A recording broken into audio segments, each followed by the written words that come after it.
Today, I'm going to be showing off a brand new $1,400 TV setup.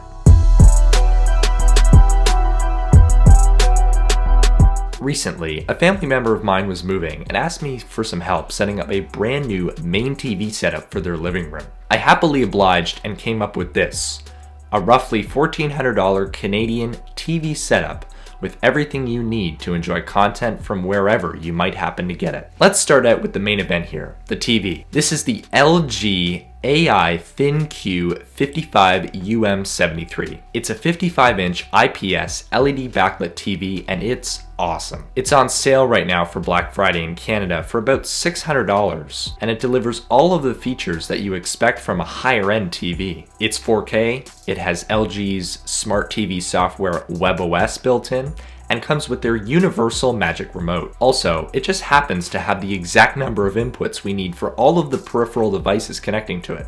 Let's start talking about those. Right underneath the TV, I decided to mount the soundbar. This way, the counter under the TV remains clear and cable routing is much easier. This is the Bose Solo 5 TV sound system. At only $250, it's a really great value for a soundbar. It's got all of the audio quality you would expect from Bose products, and a relatively small form factor and Bluetooth in case you want to connect your phone to it. I decided to use optical audio to connect it to the TV because the soundbar comes with an optical audio cable in the box and it's quite a high quality and durable connector. The TV and soundbar are mounted to the wall using this wall mount and this soundbar mount. In case you were wondering, it is possible in most cases to mount a soundbar to your existing TV mount.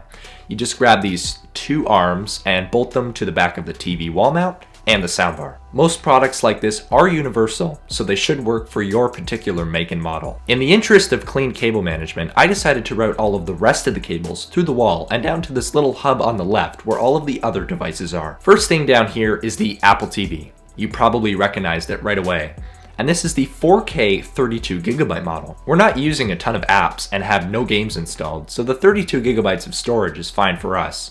And we wanted to get the 4K model because we did cough up for a 4K TV. Since I'm the only person at the house without an iPhone or iPad, everyone else can also stream their content to the TV. Also down here is this $40 Mediasonic digital TV converter box that I bought off Amazon. This is actually connected to an antenna on the roof to get live local channels that are broadcast over the air. Now, keen tech heads will probably be asking why I didn't just plug the coaxial cable into the TV, since all new TVs manufactured after 2007 have built-in digital TV tuners. Well, this little box comes with a hidden feature, PVR.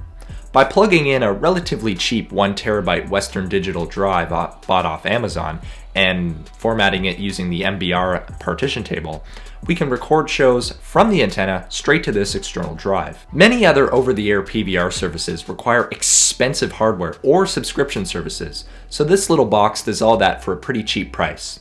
The interface is a little clunky, but hey, we save some money. I would like to point out that the antenna we're using was not included in the $1,400 price tag I mentioned at the beginning. Depending on whether you're using an indoor or outdoor antenna and whether you're installing it yourself, the cost can vary wildly from about $30 to over $400. Another thing that can affect the $1,400 price tag is the Apple TV and the PVR box. If you only use streaming services such as Netflix and Hulu for your content and don't watch live local channels over the air, you can eliminate this converter box from a similar setup you might create. Also of note, the Apple TV can also be eliminated. If you only use mainstream streaming services like YouTube, Netflix, and Spotify, you can just use the built-in WebOS on the LG TV. Since these apps are massively popular, they have wide-ranging support and come pre-installed on WebOS. The reason we are using an Apple TV is that we enjoy our fair share of live sports, so we bought an internet cable package from one of our local ISPs, and the app is not available on WebOS while it is on the Apple TV. We could have used a Chromecast Ultra instead, but that would require you to have a companion mobile device while watching TV at all times, which we figured might be a bit of an inconvenience. Another thing you can do with this setup is add a Blu-ray or DVD player, which is something we are actually going to do. There are 3 HDMI ports on this particular model of TV, and so far we've only occupied 2 of them, with the digital converter box and the Apple TV 4K. So if you do use some streaming services but also have an older catalog of physical copies of movies, you can still watch those with this setup by picking up a relatively inexpensive Blu-ray or DVD player. To answer the impending question, yes, I did spend a lot of time on cable management with this setup. If you follow me over on Twitter at KyleGNew, you may have seen the videos and photos I posted before and after cable management, and the difference is striking. Since a renovation had just been completed, we had the luxury of being able to route a lot of our cables through the wall. But if you don't have that luxury, you can still pick up some relatively inexpensive cable raceways and zip ties off Amazon and have a clean setup of your own. Honestly, for around this price, this is quite a good bang for your buck setup.